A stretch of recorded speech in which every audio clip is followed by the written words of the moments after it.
lumipat mula sa buwan.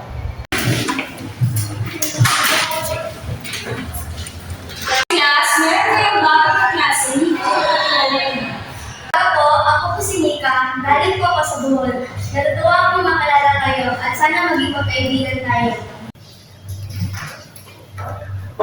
Welcome, Mika. Mika, kamusta ang buhay mo sa Bohol?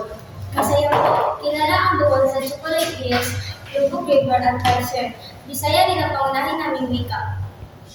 Dito rin kami nagsasalita ng Bisaya pero iba ang salita ng Tulugan. Huwag kang mag-alala kung may hindi ka maintindihan. Handa kaming tumulong. Salamat, mas gumana ang pakiramdam ko. Mika, ano naman ang mga sikat na pagkain sa Bohol? Paborito namin ang kalamay at peanut kisses.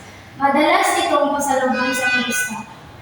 Dito naman, Richard at Lingga, kapag may handaan. Ang sarap, huwag naman. Iba't ibang kultura at kain sa Pilipinas. Totoo, marami tayong natutunan kapag binabahagi natin ang ating kultura.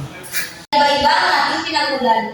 Iisa pa rin ang ating layunin na makapag-aral at maging mabuting tao. Ang mahalaga ay ang pangalan at tanggap ay sa isa't isa. Kapag nagtutulungan tayo, mas nagiging masaya ang ating samahan. Tama. Ang kultura ay dapat ipagmalaki at igalang dahil bahagi ito ng aming pagkakaibigan. Maraming salamat sa mainit na pagtanggap. Masaya akong naging bahagi ng iyong klase.